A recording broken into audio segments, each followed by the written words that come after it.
गुरु परंपरा योग संस्थान में आपका स्वागत है। हम लोग हठ रत्नावली पढ़ रहे हैं और हठ रत्नावली में हम लोगों ने महामुद्रा, महाबंध, महाभेद देख लिया था और उसके बाद आज चौथी मुद्रा हम लोग देखेंगे। चौथी मुद्रा पर जो नाम है वो है उडियान बंद का, यानी उडियान बंद का नंबर आज है। उडियान बंद में क्या कहा गया है और हठ प्रदीपिका से क्या अलग है वो भी एक बार देख लेंगे हम लोग। उड्यान बंद के बारे में कहा गया है कि सुषुम्ना में महाखग यानी प्राण को ऊपर उठाना है, ऊपर उठाता है। यानी उड्यान बंद इसलिए कहा गया है कि वो महाखग जो है वो उड़ान भरता है ऊपर की तरफ। ऊपर से तात्पर्य है सुषुम्ना में महाप्राण उड़ान भरता है, लेकिन कैसे भरता है, उस भरने की प्रक्रिया के लिए जो विधि अपनाई जाती है उसको उड्यान बंद कहते हैं। विधि में क्या कहा गया है, नाभि के ऊपर की मांसपेशियों को पीछे की ओर खींचे, यही उड्यान बंद है। यानी नाभि के ऊपर की मांसपेशियों को पीछे की ओर खींचे, यही उड्यान बंद है। मृत्यु मातंग केसरी भी कहा गया है, ये भी हठ प्रदीपिका में है। अभी देख लेंगे कौन सी बात नहीं है, वो इंपॉर्टेंट होगा। फल में कहा गया है कोई वृद्ध भी नियम पूर्वक इसका अभ्यास करता है तो वो भी तरुण हो जाता है।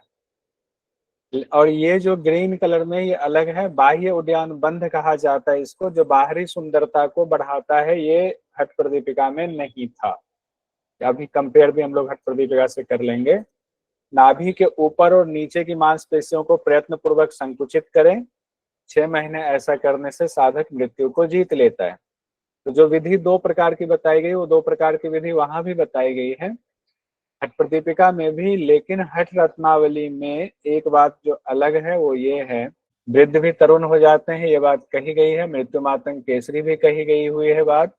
लेकिन बाह्य उड्यान बंद कहा जाता है, ये बात नहीं है। तो ये आपको नोट करना है इम्पोर्टेंट में, जो बाहरी सुंदरता को बढ़ाता है। बाह्य उद्यान बंद जो बाहरी सुंदरता को बढ़ाता है किस ग्रंथ में है, तो हठ रत्नावली में है। और उड्यान बंद में मृत्यु मातंग केसरी है, वृद्ध भी तरुण हो जाते हैं वो भी है, 6 महीने में मृत्यु पर विजय वो भी है। एक और चीज अलग है जो है सहज ही मुक्ति का मार्ग खुल जाता है, ये हठ प्रदीपिका में है। सहज ही मुक्ति का मार्ग खुलता है, हठ प्रदीपिका में है, लेकिन हठ रत्नावली में ये बात नहीं कही गई है। अब हम लोग आते हैं मूल बंद के अभ्यास पर। मूल बंद के अभ्यास में कहा गया है, उड्यान बंद के बाद 5वीं मुद्रा का नाम है मूल बंद, किसमें, हठ रत्नावली में। एड़ी से गुदा द्वार को दबाएं, गुदा को संकोचित करें, अपान वायु को ऊपर की ओर खींचे, ये मूल बंद है।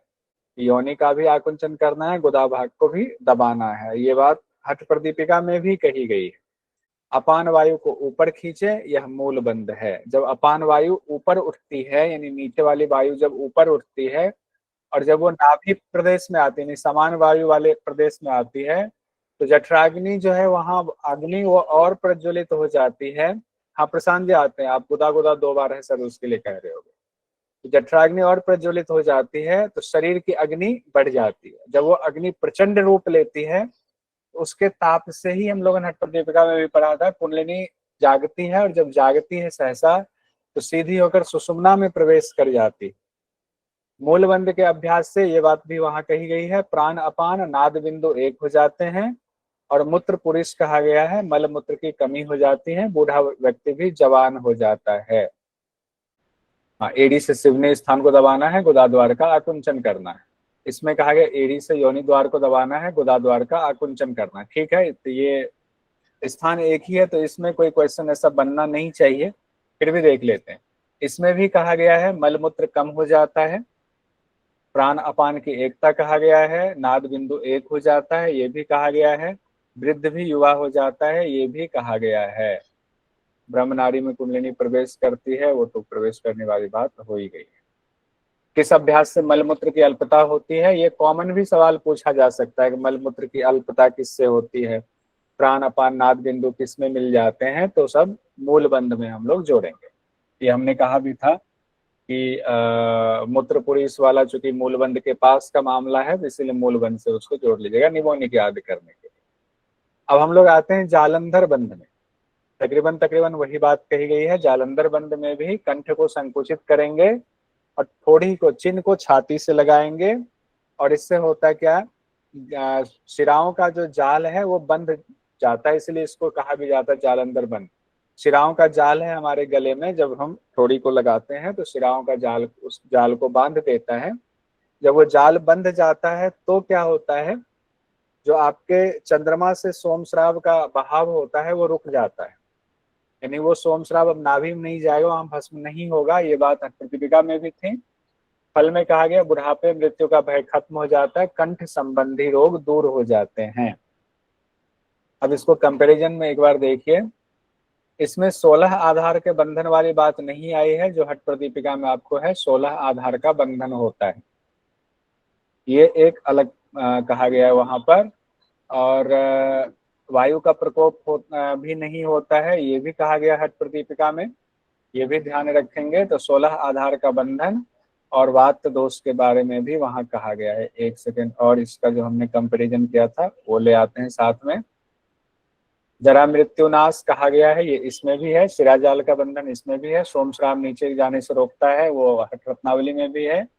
कंठ के दोष दूर होते हैं, वो हठ रत्नावली में भी है। पीयूष नीचे नहीं गिरता, हठ रत्नावली नहीं होती। 16 आधार का बंधन और मध्य चक्र कहलाता है, ये हठ प्रदीपिका में ही सिर्फ है। ये हम लोगों को थोड़ा ध्यान रखना पड़ेगा। नहीं होती है 16 आधार का बंधन और मध्य चक्र कहलाता है। मध्य चक्र किसके लिए है? जालंधर बंद के लिए। कहाँ पर ये बात कही गई है? हठ प्रदीपिका में कही गई है, हठ रत्नावली में ये बात नहीं है। फिर भी एक बार क्रॉस चेक करने के लिए इनके मंत्रों को देख लेते हैं। नहीं है, संकोचने के बाद नहीं। बढ़िया, अब हम लोग आगे बढ़ते हैं इसमें। वहां 3 चीजें अलग हैं। मध्य चक्र तो ऐसे भी अगर आएगा कहाँ से है तो जालंधर बंद से है, कहाँ किस ग्रंथ में, तो हठ रत्ना हठ प्रदीपिका में कहा गया, वो याद रखिएगा। अब बंध त्रय की बात आई। तीनों बंध हम लोगों ने देख लिया, उड़ियान बंध देख लिया, मूल बंध देख लिया, जालंधर बंध देख लिया। कहा गया तीनों जो बंध हैं जिसको बंध त्रय कहा गया है, योगियों द्वारा श्रेष्ठ तो इनको बताया ही गया है, और इसके अभ्यास से जब योगी अभ्यास करते हैं तो प्राण ब्रह्म नारी में प्रवेश करता है। किससे? जालंधर बंध, उड़ियान बंध और मूल बंध के अभ्यास से प्राण ब्रह्म नारी में प्रवेश करता है। इसका मतलब ही है सुषुम्ना नारी में कुंडलिनी जागरण होता है, तभी प्राण प्रवेश करता है। अब हम लोग आते हैं विपरीत करनी मुद्रा में, जिसको विपरीताख्यो कहा गया, विपरीत करी भी कहा गया है।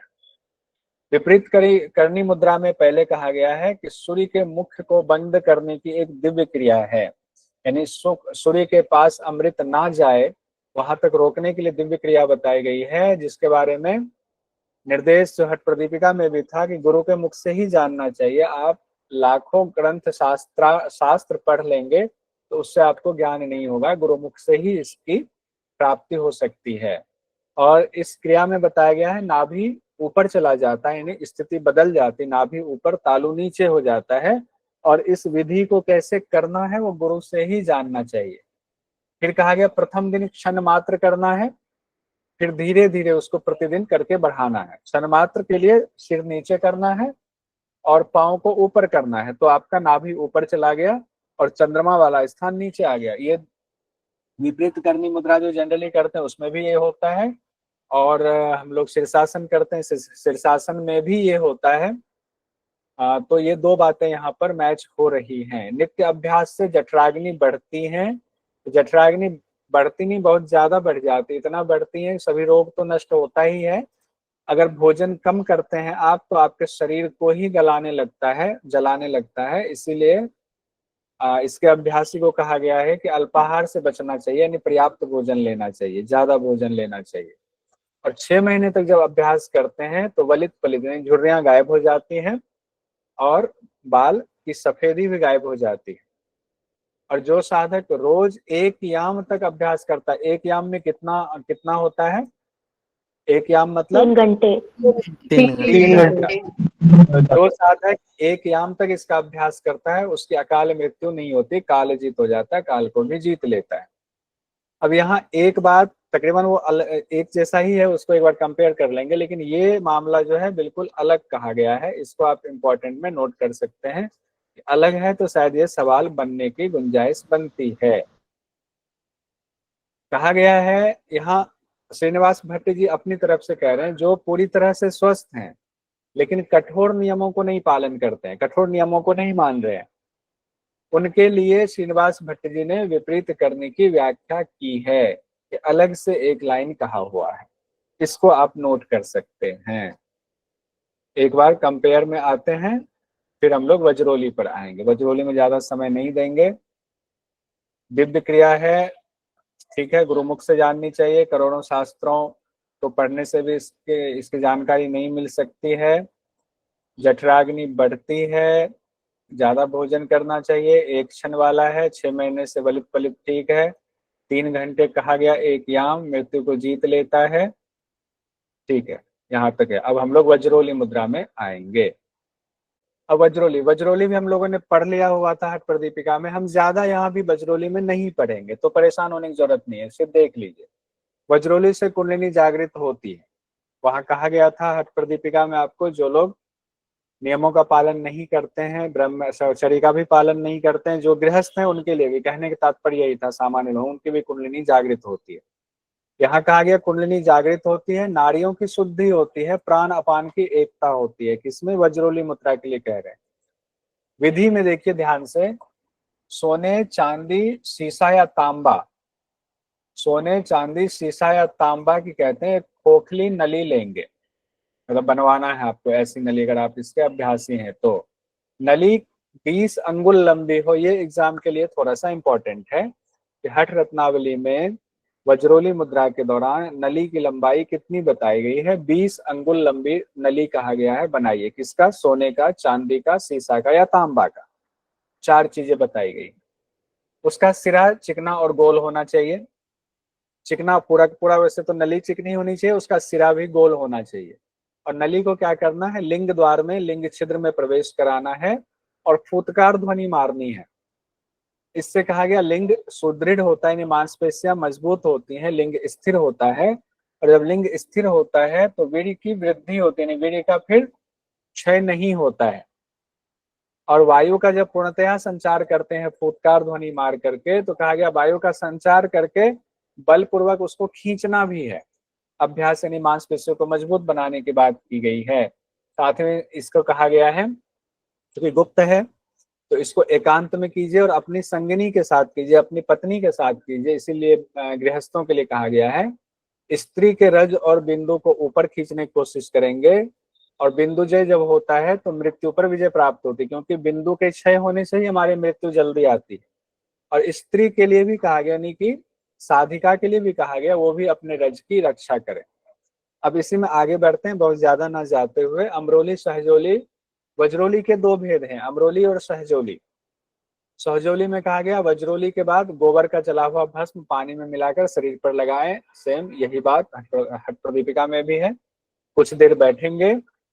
और अमरोली में यहाँ कपाली खंड के मुताबिक कहा गया है कि कपाली खंड जी कहते हैं स्वमूत्र की प्रथम धारा अंतिम धारा को छोड़कर, यानी बीच वाली धारा जो पित्त रहित होती है उसका पान करेंगे, शिवाम्बु क्रिया जैसा है।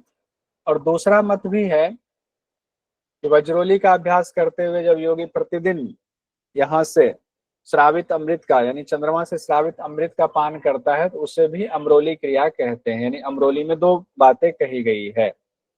अब हम लोग आते हैं शक्ति चालन में। वज्रोली भी हमारा कंप्लीट हो गया। शक्ति चालन में जब शुरुआत हो रही तो शुरुआत में कहा जा रहा है जैसे कुंडलिनी, शक्ति का अर्थ ही है कुंडलिनी जागरण, तो कहा गया है कुंडलिनी को पूंछ के जगाना है। पुच्छे प्रगृह्य भुजंगी सुप्ताम उद्बोध ये दभी निद्रा में विहाय सरिज्वी ऊर्ध्वम उत्तिष्ठते हठात। यानी कुंडलिनी को पूंछ पकड़ करके जगाना है। जब वो जागती है कुंडलिनी, वो सर्प रूपी, तो निद्रा से जाग करके सहसा ही अचानक से किसने हमें जगाया, तो उसको पता है पहले से कि वो ऊपर की तरफ भागेगी। ऊर्ध्वम उत्तिष्ठते, ऊपर की तरफ भागती है। ऊपर का तात्पर्य यहाँ है सुषुम्ना की तरफ भागती है, सुषुम्ना में जाती है। ये कहा गया, पहले तो विशेषता बताई गई इस तरह से। फिर शक्ति चालनी का यहाँ जो अभ्यास बताया गया है वो बिल्कुल अलग अभ्यास है, जो कि हठ प्रदीपिका में नहीं बताया गया। ये अभ्यास अलग है। हठ प्रदीपिका में वहां कुछ शब्द आया हुआ था। एक शब्द था क्या था वहाँ शब्द, ध्यान नहीं आ रहा है, जिसकी व्याख्या भी व्याख्याकार नहीं कर पाए हैं। क्या शब्द था, किन्हीं को याद है? हम परिधान उससे, से। हाँ, परिधान युक्त या शब्द था। ठीक है, परिधान युक्त या शब्द था, जिसके बारे में कहा गया कि इसकी व्याख्या सब लोग नहीं कर सकते हैं। ठीक है, अब आइए इसमें क्या कहा गया, इसमें बिल्कुल डिफरेंट कहा गया। इसको याद रखिएगा कि ये हो सकता है कि एग्जाम की दृष्टि से ये पूछ दे कि हठ रत्नावली में शक्ति चालन मुद्रा के लिए क्या कहा गया। श्रीनिवास भट्ट जी कहते हैं 12 अंगुल लंबा, 6 अंगुल चौड़ा, साफ मुलायम कपड़ा लेंगे। कितना? 12 अंगुल लंबा, 6 अंगुल चौड़ा, साफ मुलायम कपड़ा लें। 6 अंगुल ही है ना, कहीं कुछ गड़बड़ तो नहीं हुई है? द्वादश हाँ तो हाँ, सही 6 है। अंगुल है। 60 अंगुलम, ठीक है, बढ़िया। लगा कहीं कंफ्यूजन तो नहीं हो। ठीक, 6 अंगुल चौड़ा साफ मुलायम कपड़ा लेंगे। कपड़े को कहा गया जिह्वा पर लपेटेंगे। शक्ति चालन मुद्रा कह रहे हैं, लपेटना कहाँ है? जिह्वा पर लपेटने की बात कही, इसीलिए ये इंपॉर्टेंट हो जाता है। विधि तो गुरु ही बताएंगे, लेकिन ये इंपॉर्टेंट हो जाता है जिह्वा पर लपेटने वाली क्रिया कहने की वजह से। फिर अंगूठे और तर्जनी से पकड़ करके, जिह्वा पे लपेटा तो अंगूठा और तर्जनी से पकड़ेंगे और जिह्वा को बाएं दाएं हिलाएंगे। जिह्वा को बाएं दाएं हिलाना है, यही कहा गया है शक्ति चालन में, जो बिल्कुल डिफरेंट है, बाकी ग्रंथों से भी अलग कहा गया है। तो ये तो आपको इम्पोर्टेंट है ही, इसको नोट कर लीजिए। अभी आपको प्रथम और द्वितीय दोनों उपदेश का नोट्स में भेज दूंगा, क्लास खत्म होने के ठीक बाद, जो अपडेटेड हो चुका है वो भेज दूंगा। 2 मुहूर्त, उसके बाद कहते हैं 2 मुहूर्त यानी 96 मिनट अभ्यास करने से कुंडलिनी सुषुम्ना में प्रवेश करती है। तो 2 मुहूर्त, 1 मुहूर्त में कितने मिनट का होता है? 48 मिनट का। 48। तो हाँ 48, 96 मिनट अभ्यास करने से कुंडलिनी सुषुम्ना में प्रवेश करती है। 6 महीनों तक अभ्यास करने से कुंडलिनी ऊपर उठने लगती है। अब जिह्वा को हिलाने से कुछ चीजें तो यहाँ लगता है कुछ चीजें तो मिसिंग है। अब दाई नासिका से श्वास लेंगे और सरस्वती यानी सुषुम्ना को सक्रिय करेंगे, ये बात भी कही गई। सरस्वती की भी बात यहाँ की गई है, वो शब्द देखिए, मंत्र में आते हैं एक बार। तो ये यहाँ कहा गया है, सूर्येन पुर्येद वायु सरस्वत्या अस्तु चालियेत, शब्द गर्भा चालनेन योगी रोगे प्रमुच्यते। शब्द गर्भा शब्द यहाँ भी आया हुआ है। एक तो सरस्वती चलाने के बाद आई है, फिर शब्द गर्भा शब्द भी आया हुआ है, वो भी ध्यान रखिए। शक्ति संचालित है, शक्ति। अच्छा, शक्ति के चालन होने से सिद्धि का भाजन होता है, यहाँ ये इसको अलग तरीके से लिखते हैं। शक्ति के संचालन से यानी कि कुंडलिनी चालन से योगी को सिद्धि की प्राप्ति होती है। ठीक है, सिद्धि प्राप्ति का भाजन मतलब वो बन जाता है, योग सिद्धि प्राप्ति के योग्य बन जाता है और आसानी से मृत्यु नहीं होती है। और ज्यादा क्या कहा जाए। यहाँ तक हमारा मुद्रा कंप्लीट हो गया। और इसके कंपेयर अभी वो शक्ति चालन से, क्योंकि शक्ति चालन हठ प्रदीपिका में बहुत सारी बातें कही गई थी और कई हम लोगों ने बहुत डिटेल से पढ़ा हुआ था। अब हम लोग आते हैं कुंडलिनी पर। जैसे वहां सशैल वाली बात आई थी ना, वो मंत्र यहाँ हमने नहीं लिखा हुआ है। तो उसी तरह कहा गया सबका आधार जो है, योगिक क्रियाओं का आधार कुंडलिनी को कहा गया। जैसे हठ प्रदीपिका में कहा गया कि कुंडलिनी योगिक क्रियाओं का आधार है, वो बात यहाँ भी कही गई है। और कुंडलिनी के फिर पर्यायवाची बताए गए। पर्यायवाची शब्द को क्या करना है, कई बार बोल बोल करके पढ़ना है और देख करके पढ़ना है, बोल करके देख करके पढ़ना है, तो आपको चित्त में बैठ जाएगा, याद करने की जरूरत नहीं है। जैसे यहाँ क्या गया, फनी, फनी शब्द सांप से जुड़ा होता, फन फैलाए, फनी, फनी मतलब कुंडलिनी हुआ। कुंडलिनी तो है ही। नागी शब्द भी आया हुआ है, नागी, नाग से नागी शब्द आया हुआ है। चक्री भी कहा गया कुंडलिनी के लिए, वक्री भी कहा गया है, सरस्वती भी कहा गया है, ललना भी कहा गया है, रसना भी कहा गया है, छत्री भी कहा गया है, ललाटी भी कहा गया है, शक्ति शंखनी रज्वी भी कहा गया है, भुजंगी शेषा कुंडली सर्पिनी मणि आधार शक्ति कुटिला कराली प्राणवाहिनी अष्टवक्रा, अष्टवक्रा भी कहा गया है, षडाधारा व्यापिनी कलनाधरा, कलनाधरा पुरी, एक नाम छूट गया था। तो उस तरह से हो गए 27 नाम हो गए कुल। कुंडलिनी के 27 नाम और बताए गए, इतने प्रिय हैं कुंडलिनी। अब हम लोग खेचरी मुद्रा, अंतिम जो 10वीं मुद्रा है हठ रत्नावली में, उस पर आते हैं। वो है आपका खेचरी मुद्रा। खेचरी मुद्रा की पहले विशेषता बताते हुए कहते हैं, खेचरी मुद्रा तेजी से प्राण को ब्रह्मरंध्र में पहुंचाती है। जब ये बात यहाँ कही गई तो इसको जोड़िए शक्ति चालनी से। खेचरी मुद्रा तेजी से प्राण को ब्रह्मरंध्र में पहुंचाती है, तो इसका मतलब इसीलिए शक्ति चालनी मुद्रा में जिह्वा में कपड़ा लपेट करके बाएं दाएं उसको कहा गया था करें, कि बाएं खींचना है दाएं खींचना है, ताकि प्राण जो है वो ब्रह्मरंध्र में जाए। शायद इसलिए होगा, शायद होगा, ये अनुमान सिर्फ लगा रहे हैं और कुछ नहीं। फिर खेचरी के पर्यायवाची के बारे में भी कहा गया, सुषुम्नाग, अमृता, मूर्ध्वा और लंबिका भी कहा गया। यानी खेचरी के लिए ये सारे शब्द इस्तेमाल किए गए, सुषुम्नाग, अमृता, मूर्ध्वा, लंबिका। वैसे लंबिका मूर्ध्वा जिह्वा के लिए भी इस्तेमाल किया जाता है। अब जिह्वा लंबी करने की विधि यहाँ पर थोड़ी सी ज्यादा बताई गई है। श्रीनिवास भट्ट जी ने यहाँ विधि ज्यादा बताई है, ये ध्यान रखिएगा। क्या विधि बताते हैं? इड़ा पिंगला सुषुम्ना के बीच में, जैसे ये है जिह्वा लिया, तो उंगली रखें और स्नुही पत्र समान तीक्ष्ण धारदार, बाकी जगहों पर उंगली रखने की बात नहीं आई है। ये कहते हैं इड़ा पिंगला सुषुम्ना के बीच में उंगली रखेंगे और स्नुही पत्र के समान जो धारदार हथियार है, शस्त्र है, उससे जिह्वा के गांठ को बाल भर या रोम मात्र काटेंगे। यहाँ एक और एग्जाम की दृष्टि से इंपॉर्टेंट आएगा, वो भी देखेंगे। और यहाँ जो एक अच्छी बात कही गई है, जो क्लियर कर दिया है श्रीनिवास भट्ट जी ने, कि जो हम लोग को पढ़ते थे कि सेंधा नमक और हरड़ का चूर्ण जो है वो लगाएंगे उसको कट करने के बाद, यहाँ पर उसका बताया है कि वो चूर्ण बनाएंगे कैसे, कितना मात्रा किसकी लेंगे, कितनी मात्रा किसकी लेंगे।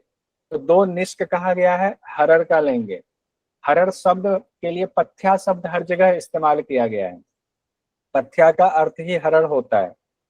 1 निष्क सौंठ लेने की बात कही है, नागर को सौंठ कहा जाता है। आधा निष्क सेंधा नमक कहा गया, सैंधव शब्द इस्तेमाल किया गया है।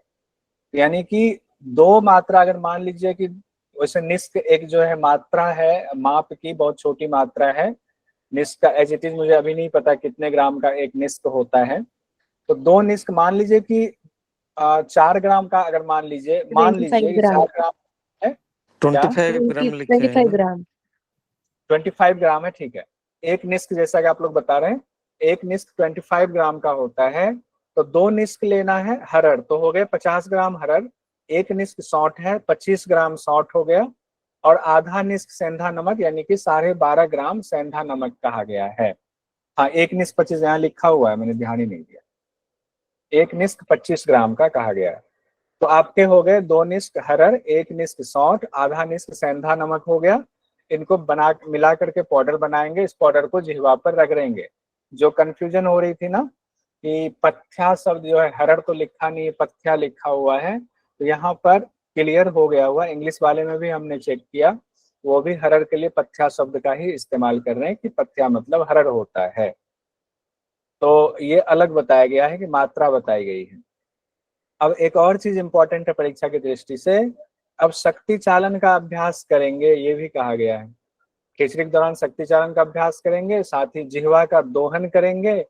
और 7 दिन बाद जब दोबारा से जिह्वा को काटेंगे, जिह्वा बंद को, तो तिल भर काटने की बात कही गई है। अब रोम मात्र की जगह तिल भर शब्द आया हुआ है, ये इंपॉर्टेंट है, इसको ध्यान रखिएगा। तिल भर काटने की बात कही गई है। अब आगे 2 और चीज है जो श्रीनिवास भट्ट जी ने हठ रत्नावली में लिखा है, जो आपको हठ प्रदीपिका में नहीं मिला था। कहा गया है परमेश्वर प्रोक्त खेचरी नाम पटले, यानी परमेश्वर के द्वारा जो बताया गया है खेचरी के बारे में वो भी कहते हैं, और दत्तात्रेय जी के बारे में जो बताया गया है वो भी कहते हैं। और नीचे हठ प्रदीपिका का भी एक मंत्र लिखा गया है। अब देखिए यहाँ पर आते हैं, ये सब मंत्र ही है। इसको मैंने मंत्र इसलिए बोला कि इसमें कई चीजें छिपी हुई हैं। तो इसको सूत्र भी कह सकते हैं, क्योंकि छोटे में जब ज्यादा बातें कही जाती है तो सूत्र भी हो जाता है। वैसे जनरली श्लोक इस्तेमाल होता है, जो उस दिन सर आए थे, सारी बात हुई थी, तो उसके मुताबिक।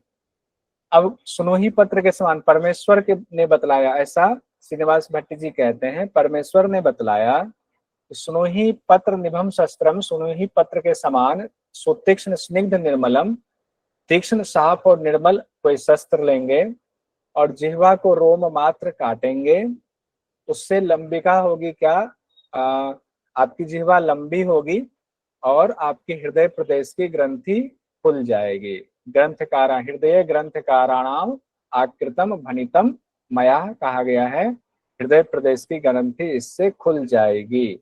इनके मुताबिक, परमेश्वर के मुताबिक कहा गया है। सिंपल है, छोटा सा है, याद रहेगा। दत्तात्रेय जी के मुताबिक भी यहाँ कहा गया है, उनके मुताबिक इतना ही है कि जिह्वा को विपरीतगा करके प्रविष्ट कराइए कपाल कुहर में और भूमध्य पर दृष्टि लगाइए, ये खींचनी मुद्रा है, इतना ही कहा गया है। इसके बाद देखिए, इसके बाद श्रीनिवास भट्ट जी एक और बात कहते हैं इंपॉर्टेंट में, वो इन लोगों की बात को कहते हैं कि आप अधूरी बात कह रहे हैं, तो इससे भ्रम की स्थिति होगी वो भी। फिर रोगों से मृत्यु नहीं होती, लाभ के लिए कहा गया, निद्रा भूख प्यास नहीं सताती है, मूर्छा नहीं आती है, रोग नहीं होता है, कर्म में आसक्ति नहीं रहती है, काल के बंधन से मुक्त हो जाते हैं, ये सारी बातें हठ प्रदीपिका में भी है, लेकिन हठ प्रदीपिका में बहुत ज्यादा कहा गया, एक क्षण भी करें तो क्या होगा, 15 दिन करें तो क्या होगा, ऐसे कहा गया है। यहाँ पर उतना डिटेल नहीं बताया गया। अब श्रीनिवास भट्ट जी कहते हैं देखो हठ प्रदीपिका में क्या कहा गया, ये श्रीनिवास जी के कहे अनुसार है, हठ रत्नावली में जो हठ प्रदीपिका के वर्ष को लेकर के रखा गया है उसकी बात है कि छेदन चालन दोहन क्रिया करेंगे, क्रम से करेंगे तो आपकी जिह्वा लंबी होगी, वर्धयेत तावत। और कब तक बढ़ाना है, यावद इयम भूमध्य, जब तक भूमध्य तक वो लंबिका ना पहुंच जाए तब खेचरी की सिद्धि होती है।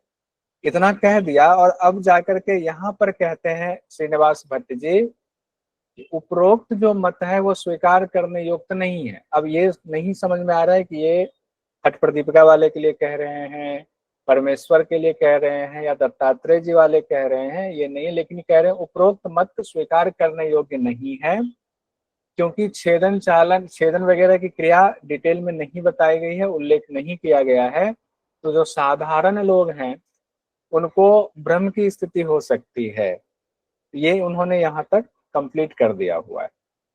अब इसके बाद जो विशेष बात है जो हठ प्रदीपिका में आपको नहीं मिली है, वो विशेष बात कही गई है हठ रत्नावली में।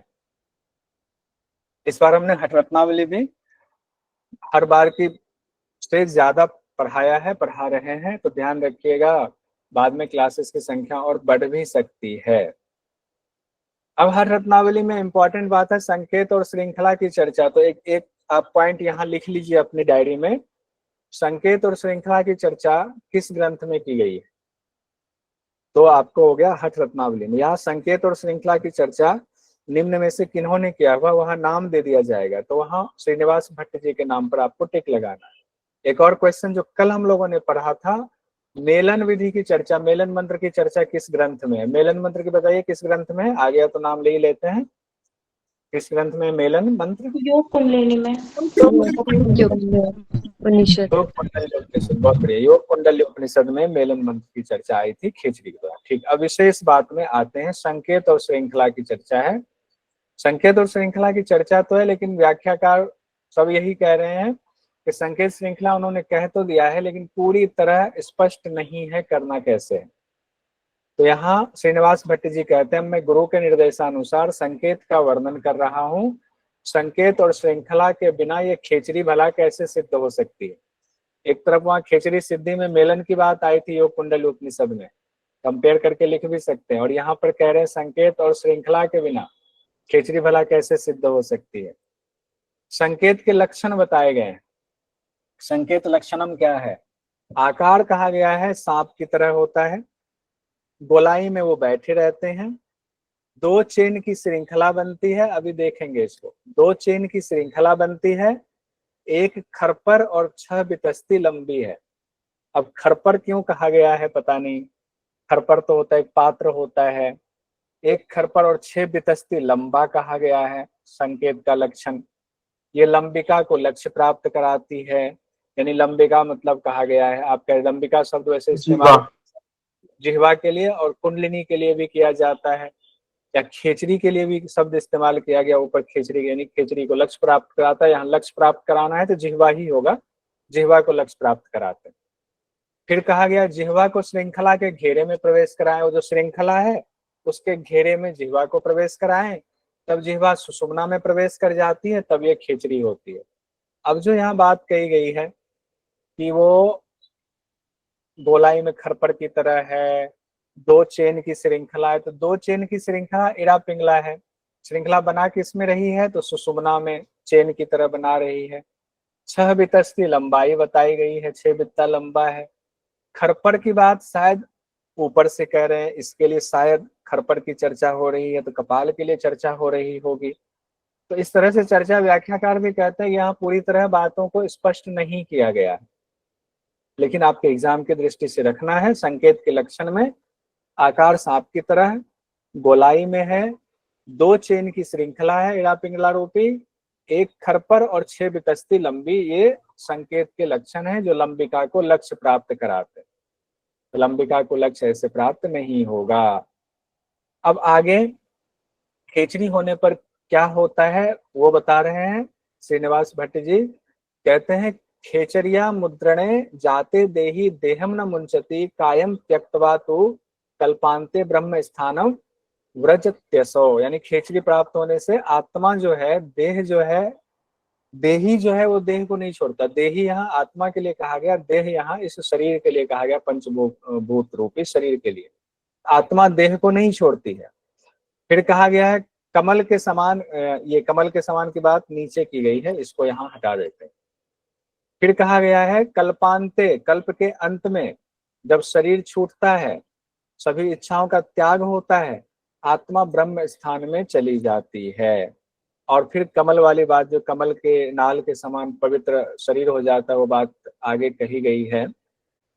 अब उसके बाद जब खेचरी की बात आई, हमने उसके फायदे देख लिए कि किस तरीके से देही जो है वो देह को नहीं छोड़ता है, और जब कल्प का अंत होता है, यानी कल्प तक जिंदा रहता है योगी, कल्प के अंत होने पर जब शरीर का अंत होता है, इच्छाओं का त्याग करते हुए आत्मा ब्रह्म में चली जाती है।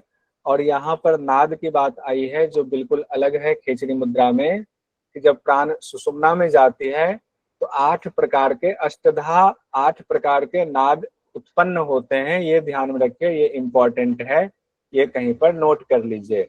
कौन कौन से 8 प्रकार के नाद सुनाई देते हैं? घंटा, दुदुम्भी, शंख आदि, वीणा, वेणु, निनादवत, तनुत, पात, डित, और यहाँ पर कहा गया तारेश पवनो पमम, तारेश पवनो पमम। अब उसका क्या व्याख्याकारों ने अर्थ लगाया है, कई जगहों से देख करके हमने पूरा जो निकाला है कि वो ये 8 कहा गया। पहले घंटी में कोई दिक्कत नहीं, बेल हुआ। दुदुम्भी कहा गया ट्रम्पेट को, शंख कहा गया, शंख तो ये शंख आदि, और वीणा कहा गया, वीणा के लिए वीणा ही शब्द लिखा हुआ है। वेणु बांसुरी को लिखा गया है, फ्लूट। और निनाद वाला जो इस्तेमाल है वो कहा गया है निनादवत, मतलब छोटी घंटी को निनादवत यहाँ पर कहा गया है, बाकी जगहों पर भी कहा गया है। और फिर कहा गया मटके की टंकन के समान आवाज होती है, टिंकलिंग की आवाज होती है, मटके पर जैसे आवाज हम लोग उंगली चलाते हैं तो वैसे आवाज कही गई है। और लास्ट में जो कहा गया अग्नि, बिजली और हवा की आवाज होती है, इसको एक साथ जोड़ा गया है। अग्नि, बिजली और हवा, जैसे बिजली कड़कती है आसमान में उस तरह की, तो उसमें अग्नि भी दिखती है, बिजली की भी चमक होती है, और हवा भी तेज चलती है। ये 8 नाद बताए गए हैं। तो 8 नाद को, ये इंपॉर्टेंट है, इसको आपको ध्यान में रखना पड़ेगा। और ये कब हो रहा है, तो नादानुसंधान के दौरान नहीं हो रहा है, ये आपको जब खेचरी मुद्रा का अभ्यास कर रहे हैं उस दौरान 8 प्रकार के नाद सुनाई देती है, ये नोट कीजिएगा 8 नाद को। और फिर खेचरी के बारे में और क्या कहा जा रहा है कि उसका लाभ, हाँ इसको भी सीक्वेंस में याद करना है। हाँ, ये सीक्वेंस में याद करना पड़ेगा, अगर पूछ लिया तो। अगर नहीं पूछा तब तो बच गए, नहीं तो सीक्वेंस में याद करना पड़ेगा।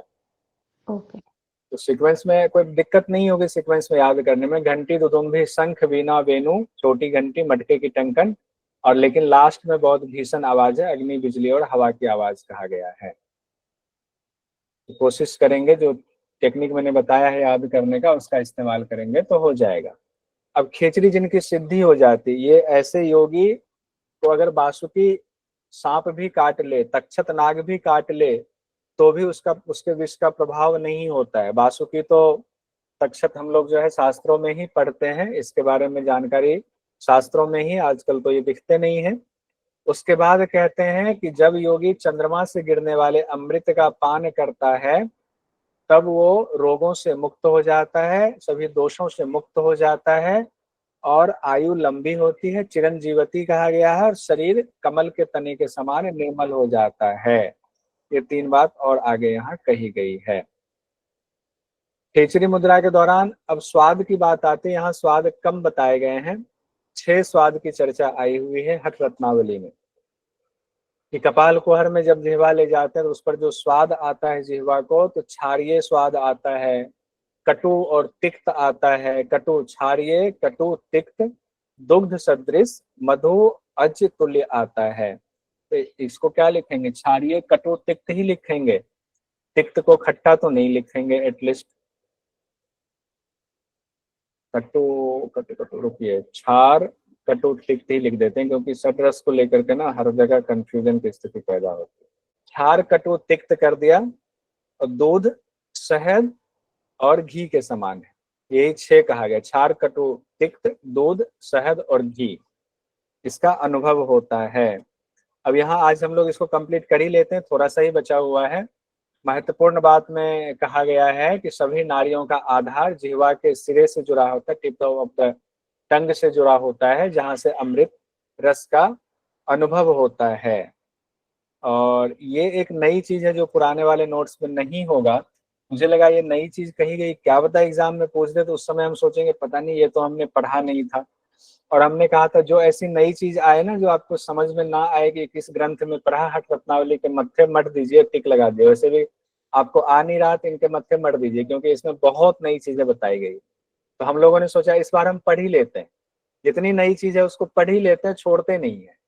कहा गया कन्यावाद, खिलावाद, रसावाद आदि से होने वाली सिद्धियां खेचरी और वज्रोली, ये खेचरी हो गया, खेचरी और वज्रोली सिद्धि साधकों को मिलती है। अब इसका अर्थ मत पूछिएगा कि कन्यावाद क्या होता है, खिलावाद क्या होता है, रसावाद क्या होता है। कहा गया कन्यावाद, खिलावाद, रसावाद से होने वाली जो सिद्धियां होती हैं, वो सिद्धि कौन से 2 मुद्रा से प्राप्त होती है? खेचरी और वज्रोली से प्राप्त होती है। खेचरी वज्रोली से, कन्यावाद, खिलावाद, रसावाद, बस इतना याद रखिए। और ये 2 मुद्रा याद रखिए, खेचरी और वज्रोली। ये मुझे भी नहीं पता, कहीं मैं ढूंढूंगा, अगर डिटेल मिल गया तो व्याख्या के मुताबिक बताऊंगा, नहीं तो अभी तक तो जानकारी नहीं। अब आते हैं हम लोग सुषुम्ना, इड़ा पिंगला सुषुम्ना के पर्यायवाची बताए गए, ये भी इंपॉर्टेंट है। सुषुम्ना के पर्यायवाची में कहा गया है त्रिकुंड को कहा गया सुषुम्ना, सूचीहट को सुषुम्ना कहा गया है, गोविठ को सुषुम्ना कहा गया है, शिखर को भी सुषुम्ना कहा गया है, त्रिशंखी को सुषुम्ना कहा गया है, वज्री, आमकारी और ऊर्ध्वनाल। मूर्ध्वनाल यहाँ लिखा, ऊर्ध्वनाल है, और मूर्ध्वनाल भी कई जगहों पर ऊर्ध्वनाल है, कई जगहों पर मूर्ध्वनाल है। तो त्रिकुंडी, सूचीहट, गोविठ, शिखर, त्रिशंखी, वज्री, आमकारी, मूर्ध्वनाल या ऊर्ध्वनाल, ये हो गए सुषुम्ना। पिंगला के क्या नाम हो गए? पिंगला, दंभिनी, सूर्या, सूर्या तो आसान हो जाएगा आपके लिए, यमिना, अक्षरा, कलाग्नि, रुद्री और चंडी, ये पिंगला के नाम कहे गए हैं। रुद्र, चंड, ये सब जो अग्नि वाले शब्द जो है ना, जो गर्मी को एकदम लगता है कि वो द्योतक है, सूर्य, ये सब पिंगला के मत्थे मट जाइए, क्योंकि पिंगला सूर्य से संबंधित है। दंभिनी, ऐसा दंभ, मतलब कि दंभ भी नेगेटिव सेंस में एनर्जी, ऐसा कि जो नेगेटिव सेंस में जाए, तो अग्नि से रिलेटेड हो गया, सूर्य भी हो गया। यमिना और अक्षरा 2 आपको याद करना पड़ेगा, काल अग्नि, रुद्री, चंडी भी आपको ध्यान में रह जाएगा, पिंडला के मत्थे मर दीजिएगा इसको। इड़ा में जो है सौम्यता वाला आता है, इड़ा में जैसे कहा गया इड़ा, चंद्रा, चंद्र के लिए, सिनीवारी कहा गया, सिनीवाली, गंगा और अमरबोधिता कहा गया है। इड़ा, चंद्रा, सिनीवाली, गंगा, अमरबोधिता। एक बार क्वेश्चन इससे पूछ दिया गया, सिनीवाली, सिनीवाली किसका पर्यायवाची है? उसी तरीके से कहीं से भी क्वेश्चन पूछा जा सकता है। सर ये सिनीवाली, अमरबोधिता, अमरबोधिता, अमर का बोध कराने वाली। गोमांस भक्षण पे हम लोग आज क्लास संपन्न करेंगे। गोमांस भक्षण के बारे में हठ प्रदीपिका की तरह ही कहा गया है गोमांस भक्षयेत नित्यम पिबेद अमर वारुणीन कुलीन तमहम मन्ये अन्येत कुल घातका है।